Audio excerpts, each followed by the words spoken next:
I'd like to tell you about the strangest secret in the world. Some years ago, the late Nobel Prize-winning Dr. Albert Schweitzer was being interviewed in London, and a reporter asked him, "Doctor, what's wrong with men today?" And the great doctor was silent a moment, and then he said, "Men simply don't think." It's about this that I want to talk with you. We live today in a golden age. This is an era that man has looked forward to, dreamed of, and worked toward for thousands of years.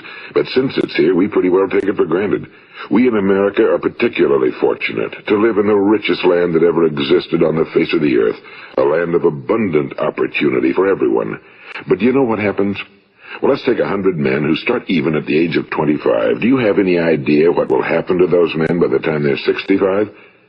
These 100 men who all start even at the age of 25 believe they're going to be successful. If you asked any one of these men if he wanted to be a success, he'd tell you he did. And you'd notice that he was eager toward life, that there was a certain sparkle to his eye, an erectness to his carriage, and life seemed like a pretty interesting adventure to him.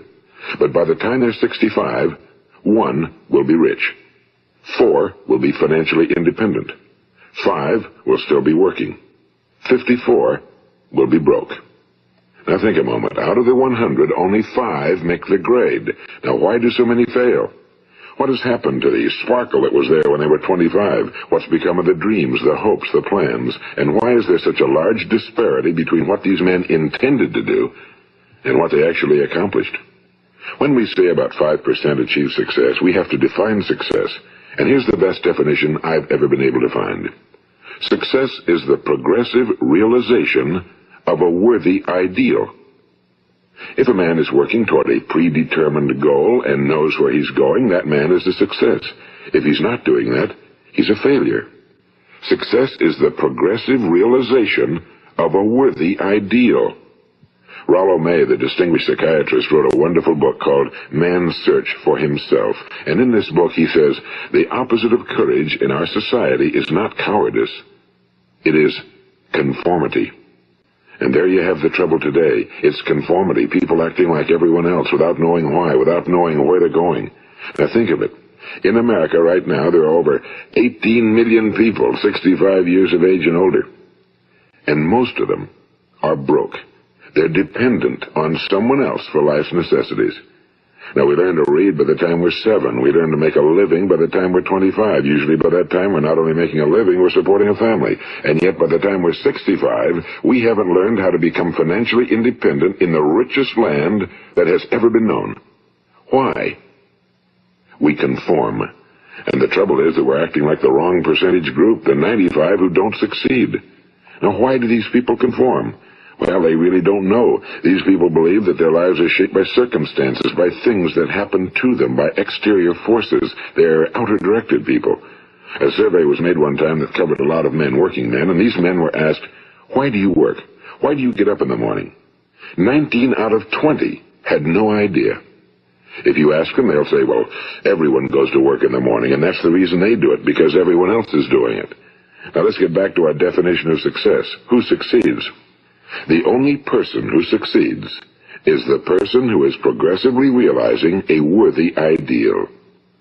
He's the person who says, I'm going to become this, and then begins to work toward that goal.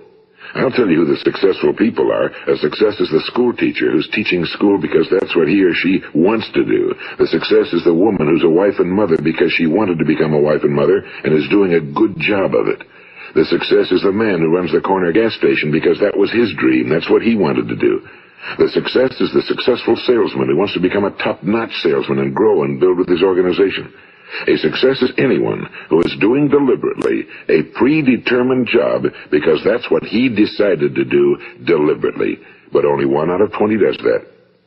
That's why today there isn't really any competition unless we make it for ourselves. Instead of competing, all we have to do is create. You know, for 20 years, I looked for the key which would determine what would happen to a human being. Was there a key I wanted to know which would make the future a promise that we could foretell to a large extent? Was there a key that would guarantee a person's becoming successful if he only knew about it and knew how to use it? Well, there is such a key, and I've found it. Have you ever wondered why so many men work so hard and honestly without ever achieving anything in particular, and others don't seem to work hard and yet seem to get everything? They seem to have the magic touch. You've heard them say that about someone. Everything he touches turns to gold. And have you ever noticed that a man who becomes successful tends to continue to become successful? And on the other hand, have you noticed how a man who's a failure tends to continue to fail? Well, it's because of goals. Some of us have goals, some don't. People with goals succeed because they know where they're going. It's that simple. Think of a ship leaving a harbor, and think of it with the complete voyage mapped out and planned. The captain and crew know exactly where it's going and how long it'll take. It has a definite goal. Now, 9,999 times out of 10,000, it will get to where it started out to get. Now, let's take another ship, just like the first, only let's not put a crew on it or a captain at the helm. Let's give it no aiming point, no goal, no destination. We just start the engines and let it go. I think you'll agree with me that if it gets out of the harbor at all, it will either sink or wind up on some deserted beach, a derelict. It can't go anyplace because it has no destination and no guidance, and it's the same with a human being. Take the salesman, for example. There's no other person in the world today with the future of a good salesman. Selling is the world's highest paid profession, if we're good at it and if we know where we're going. Every company needs top-notch salesmen, and they reward those men. The sky's the limit for them. But how many can you find? Someone once said the human race is fixed, not to prevent the strong from winning, but to prevent the weak from losing. The American economy today can be likened to a convoy in time of war. The entire economy is slowed down to protect its weakest link, just as the convoy had to go at the speed that would permit its slowest vessel to remain in formation. That's why it's so easy to make a living today. It takes no particular brains or talent to make a living and support a family today. So we have a plateau of so-called security, if that's what a person's looking for. But we do have to decide how high above this plateau we want to aim. Now let's get back to the strangest secret in the world, the story that I wanted to tell you today. Why do men with goals succeed in life and men without them fail? Well, let me tell you something which, if you really understand it, will alter your life immediately. If you understand completely what I'm going to tell you from this moment on, your life will never be the same again. You will suddenly find that good luck just seems to be attracted to you. The things you want just seem to fall in line, and from now on you won't have the problems, the worries, the gnawing lump of anxiety that perhaps you've experienced before. Doubt, fear, well, they'll be things of the past. Here's the key to success and the key to failure. We become what we think about. Now let me say that again. We become what we think about. Throughout all history, the great wise men and teachers, philosophers and prophets have disagreed with one another on many different things. It's only on this one point that they are in complete and unanimous agreement. Listen to what Marcus Aurelius, the great Roman emperor, said. A man's life is what his thoughts make of it. Disraeli said this. Everything comes if a man will only wait. I've brought myself by long meditation to the conviction that a human being with a settled purpose must accomplish it, and that nothing can resist a will that will stake even existence for its fulfillment. Ralph Waldo Emerson said this, a man is what he thinks about all day long. William James said, the greatest discovery of my generation is that human beings can alter their lives by altering their attitudes of mind. And he also said, we need only in cold blood act as if the thing in question were real, and it will become infallibly real by growing into such a connection with our life that it will become real. It will become so knit with habit and emotion that our interest in it will be those which characterize belief. And he also said, if you only care enough for a result, you will almost certainly attain it. If you wish to be rich, you will be rich. If you wish to be learned, you will be learned. If you wish to be good, you will be good. Only you must then really wish these things and wish them exclusively, and not wish at the same time 100 other incompatible things just as strongly. In the Bible, you read in Mark 9:23, if thou canst believe, all things are possible to him that believeth. My old friend Dr. Norman Vincent Peale put it this way, this is one of the greatest laws in the universe. Fervently do I wish I had discovered it as a very young man. It dawned upon me much later in life, and I found it to be one of the greatest, if not my greatest discovery outside of my relationship to God. The great law, briefly and simply stated, is that if you think in negative terms, you will get negative results. If you think in positive terms, you will achieve positive results. That is the simple fact, he went on to say, which is at the basis of an astonishing law of prosperity and success. In 3 words, believe and succeed. William Shakespeare put it this way: our doubts are traitors and make us lose the good we oft might win by fearing to attempt.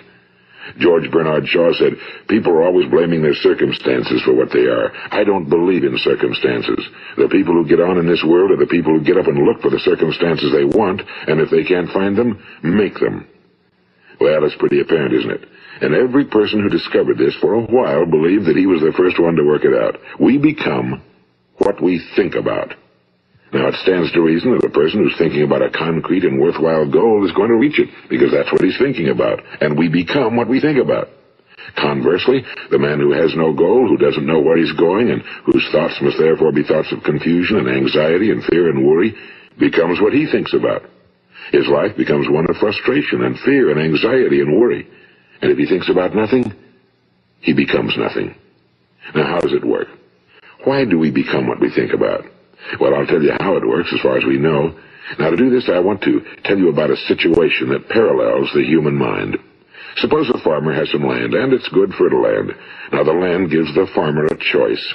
He may plant in that land whatever he chooses. The land doesn't care. It's up to the farmer to make the decision. Now, remember, we're comparing the human mind with the land because the mind, like the land, doesn't care what you plant in it. It will return what you plant, but it doesn't care what you plant. Now, let's say that the farmer has 2 seeds in his hand. One is a seed of corn. The other is nightshade, a deadly poison. He digs 2 little holes in the earth, and he plants both seeds, one corn, the other nightshade. He covers up the holes, waters, and takes care of the land, and what will happen? Invariably, the land will return what's planted. As it's written in the Bible, as ye sow, so shall ye reap. Now remember, the land doesn't care. It'll return poison in just as wonderful abundance as it will corn. So up come the 2 plants, one corn, one poison. Now, the human mind is far more fertile, far more incredible and mysterious than the land, but it works the same way. It doesn't care what we plant. Success, failure. A concrete, worthwhile goal, or confusion. Misunderstanding, fear, anxiety, and so on. But what we plant, it must return to us. You see, the human mind is the last great unexplored continent on Earth. It contains riches beyond our wildest dreams. It will return anything we want to plant. Now, you might say, well, if that's true, why don't people use their minds more? Well, I think they figured out an answer to that one, too. Our mind comes as standard equipment at birth. It's free, and things that are given to us for nothing we place little value on. Things that we pay money for, we value. The paradox is that exactly the reverse is true. Everything that's really worthwhile in life came to us free. Our minds, our souls, our bodies, our hopes, our dreams, our ambitions, our intelligence, our love of family and children and friends and country, all these priceless possessions are free. But the things that cost us money are actually very cheap and can be replaced at any time. A good man can be completely wiped out and make another fortune. He can do that several times. Even if our home burns down, we can rebuild it. But the things we got for nothing, we can never replace. The human mind isn't used because we take it for granted. Familiarity breeds contempt. It can do any kind of job we assign to it, but generally speaking, we use it for little jobs instead of big, important ones. Universities have proved that most of us are operating on about 10% or less of our abilities. So decide now, what is it you want? Plant your goal in your mind. It's the most important decision you'll ever make in your entire life. What is it you want? Do you want to be an outstanding salesman? A better worker at your particular job? Do you want to go places in your company, in your community? Do you want to get rich? All you've got to do is plant that seed in your mind, care for it, work steadily toward your goal, and it will become a reality. It not only will, there's no way that it cannot. You see, that's a law, like the laws of Sir Isaac Newton, the laws of gravity. If you get on top of a building and jump off, you'll always go down. You'll never go up, and it's the same with all the other laws of nature. They always work. They're inflexible. Think about your goal in a relaxed, positive way. Picture yourself in your mind's eye as having already achieved this goal. See yourself doing the things you will be doing when you've reached your goal.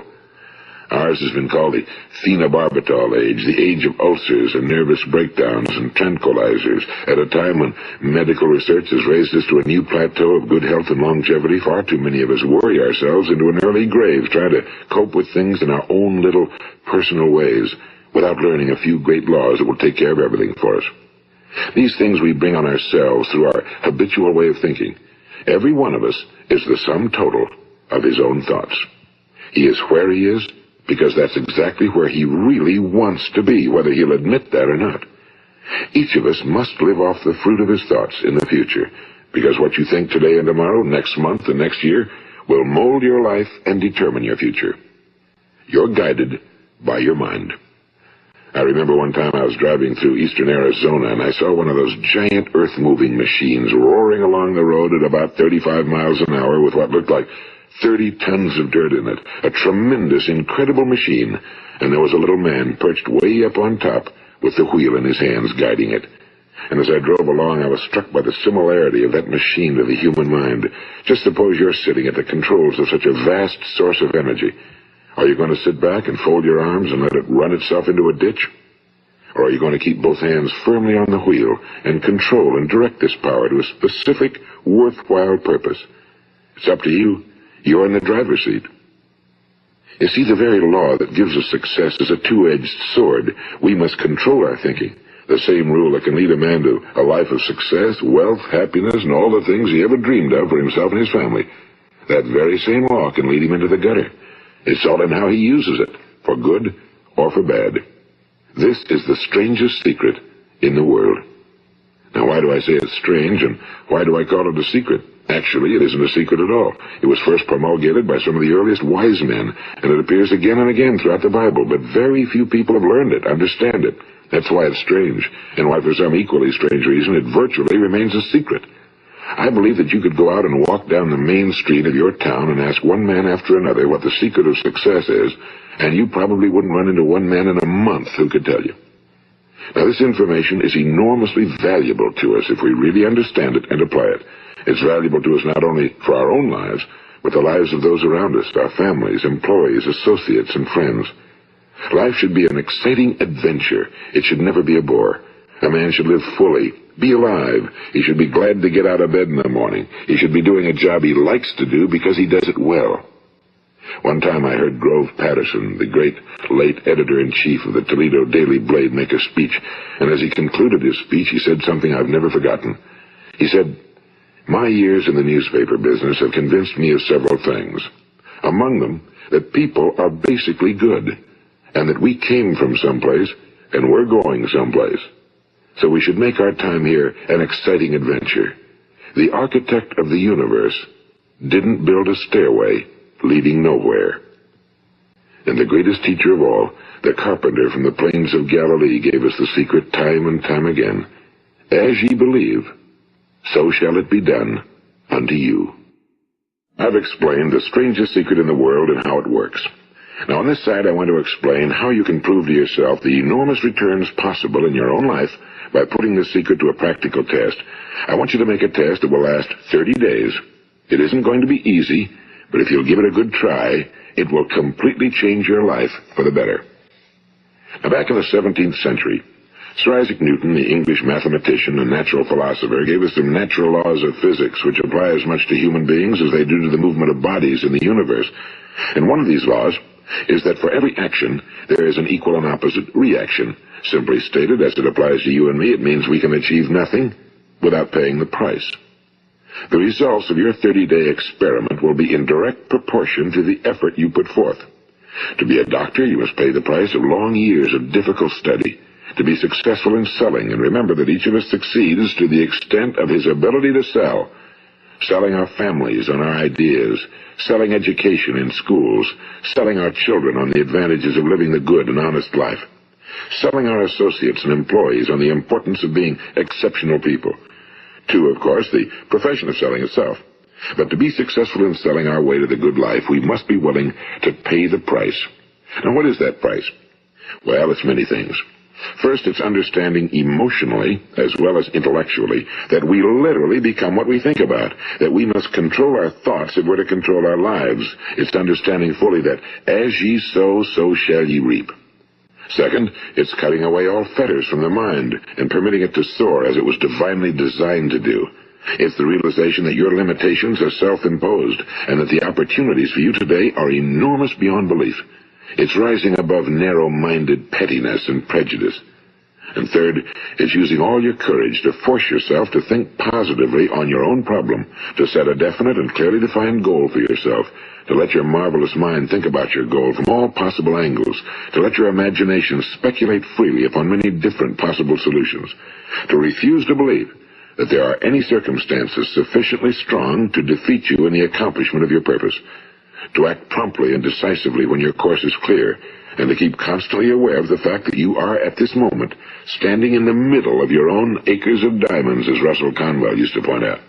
And fourth, save at least 10% of every dollar you earn. It's also remembering that no matter what your present job, it has enormous possibilities, if you're willing to pay the price. Now let's just go over the important points in the price each of us must pay to achieve the wonderful life that can be ours. It is, of course, worth any price. 1. You will become what you think about. 2. Remember the word imagination and let your mind begin to soar. 3. Courage. Concentrate on your goal every day. 4. Save 10% of what you earn. And 5. Action.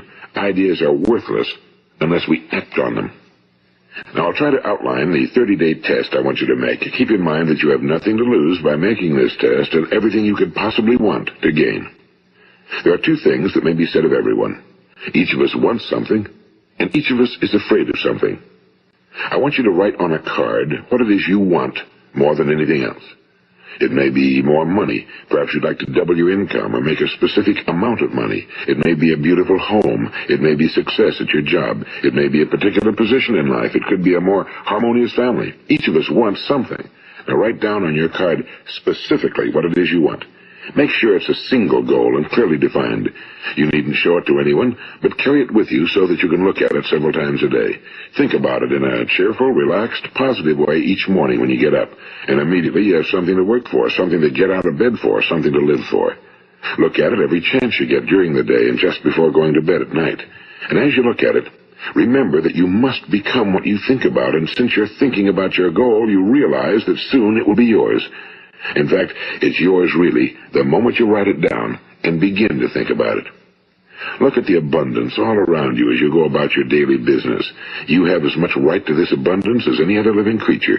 It's yours for the asking. Now we come to the difficult part. Difficult because it means the formation of what is probably a brand new habit, and new habits are not easily formed. Once formed, however, it will follow you for the rest of your life. Stop thinking about what it is you fear.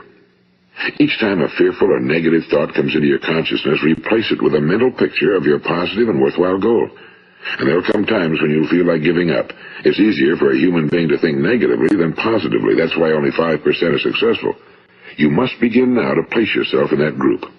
For 30 days, you must take control of your mind. It will think about only what you permit it to think about. Each day for this 30-day test, do more than you have to do. In addition to maintaining a cheerful, positive outlook, give of yourself more than you've ever done before. Do this knowing that your returns in life must be in direct proportion to what you give. The moment you decide on a goal to work toward, you're immediately a successful person. You are then in that rare and successful category of people who know where they're going. Out of every 100 people, you belong to the top 5. Don't concern yourself too much with how you're going to achieve your goal. Leave that completely to a power greater than yourself. All you have to do is know where you're going. The answers will come to you of their own accord and at the right time. Remember these words from the Sermon on the Mount, and remember them well. Keep them constantly before you this month of your test. Ask, and it shall be given you. Seek, and ye shall find. Knock, and it shall be opened unto you. For every one that asketh receiveth, and he that seeketh findeth, and to him that knocketh it shall be opened. It's as marvelous and as simple as that. In fact, it's so simple that in our seemingly complicated world, it's difficult for an adult to understand that all he needs is a purpose and faith. For 30 days, Do your very best. If you're a salesman, go at it as you've never done before, not in a hectic fashion, but with the calm, cheerful assurance that time well spent will give you the abundance in return you deserve and want. If you're a homemaker, devote your 30-day test to completely giving of yourself without thinking about receiving anything in return, and you'll be amazed at the difference it makes in your life. No matter what your job, do it as you've never done it before for 30 days. And if you've kept your goal before you every day, you'll wonder and marvel at this new life you've found. Dorothea Brand, the outstanding editor and writer, discovered it for herself and tells about it in her fine book, Wake Up and Live. Her entire philosophy is reduced to the words, act as though it were impossible to fail. She made her own test with sincerity and faith, and her entire life was changed to one of overwhelming success. Now, you make your test for 30 full days. Don't start your test until you've made up your mind to stick with it. You see, by being persistent, you're demonstrating faith. Persistence is simply another word for faith. If you didn't have faith, you'd never persist. If you should fail during your first 30 days, by that I mean suddenly find yourself overwhelmed by negative thoughts, you've got to start over again from that point and go 30 more days. Gradually, your new habit will form until you find yourself one of that wonderful minority to whom virtually nothing is impossible. And don't forget the card. It's vitally important as you begin this new way of living. On one side of the card, write your goal, whatever it may be. On the other side, write the words we've quoted from the Sermon on the Mount. Ask, and it shall be given you. Seek, and ye shall find. Knock, and it shall be opened unto you. Nothing great was ever accomplished without inspiration. See that during these crucial first 30 days, your own inspiration is kept at a peak. And above all, don't worry. Worry brings fear, and fear is crippling. The only thing that can cause you to worry during your test is trying to do it all yourself. Know that all you have to do is hold your goal before you. Everything else will take care of itself. Remember also to keep calm and cheerful. Don't let petty things annoy you and get you off course. Now, since making this test is difficult, some will say, why should I bother? Well, look at the alternative. No one wants to be a failure. No one really wants to be a mediocre individual. No one wants a life constantly filled with worry and fear and frustration. Therefore, remember that you must reap that which you sow. If you sow negative thoughts, your life will be filled with negative things. If you sow positive thoughts, your life will be cheerful, successful, and positive. Now, gradually, you have a tendency to forget what you've heard on this recording. Play it often. Keep reminding yourself of what you must do to form this new habit. Gather your whole family around at regular intervals and listen to what's been said here. You know, most men will tell you that they want to make money without understanding the law. The only people who make money work in a mint. The rest of us must earn money. This is what causes those who keep looking for something for nothing or a free ride to fail in life. The only way to earn money is by providing people with services or products which are needed and useful. We exchange our time and our product or service for the other man's money. Therefore, the law is that our financial return will be in direct proportion to our service. Now, success is not the result of making money. Making money is the result of success, and success is in direct proportion to our service. Most people have this law backwards. They believe that you're successful if you earn a lot of money. The truth is that you can only earn money after you're successful. It's like the story of the man who sat in front of the stove and said to it, give me heat, and then I'll add the wood. How many men and women do you know, or do you suppose there are today, who take the same attitude toward life? There are millions. We've got to put the fuel in before we can expect heat. Likewise, we've got to be of service first before we can expect money. Don't concern yourself with the money. Be of service, build, work, dream, create. Do this, and you'll find there's no limit to the prosperity and abundance that will come to you. Prosperity, you know, is founded upon a law of mutual exchange. Any person who contributes to prosperity must prosper in turn himself. Sometimes the return will not come from those you serve, but it must come to you from someplace, because that's the law. For every action, there is an equal and opposite reaction. As you go daily through your 30-day test period, remember that your success will always be measured by the quality and quantity of service you render, and money is a yardstick for measuring this service. No man can get rich himself unless he enriches others. Now, there are no exceptions to a law. You can drive down any street in America and from your car estimate the service that's being rendered by the people living on that street. Had you ever thought of this yardstick before? It's interesting. Some, like ministers and priests and other devoted people, measure their returns in the realm of the spiritual, but again, their returns are equal to their service. Once this law is fully understood, any thinking person can tell his own fortune. If he wants more, he must be of more service to those from whom he receives his return. If he wants less, he has only to reduce his service. This is the price you must pay for what you want. If you believe you can enrich yourself by deluding others, you can end only by deluding yourself. It may take some time, but just as surely as you breathe, you'll get back what you put out. Don't ever make the mistake of thinking you can avert this. It's impossible.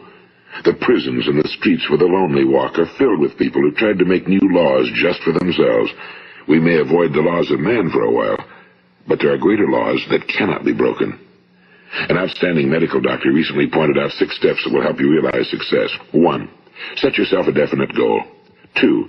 Quit running yourself down. 3. Stop thinking of all the reasons why you cannot be successful and instead think of all the reasons why you can. 4. Trace your attitudes back through your childhood and try to discover where you first got the idea you couldn't be successful, if that's the way you've been thinking. 5. Change the image you have of yourself by writing out a description of the person you would like to be. And 6. Act the part of the successful person you have decided to become. The doctor who wrote those words is a noted West Coast psychiatrist, Dr. David Harold Fink. Do what the experts since the dawn of recorded history have told you must do. Pay the price by becoming the person you want to become. It's not nearly as difficult as living unsuccessfully. Make your 30-day test, then repeat it again, and each time it will become more a part of you, until you'll wonder how you could ever have lived any other way. Live this new way, and the floodgates of abundance will open and pour over you more riches than you may have dreamed existed. Money? Yes, lots of it. But what's more important, you'll have peace. You'll be in that wonderful minority who lead calm, cheerful, successful lives. Start today. You have nothing to lose, but you have a whole life to win. The valuable commodity I know of is information. Wouldn't you agree?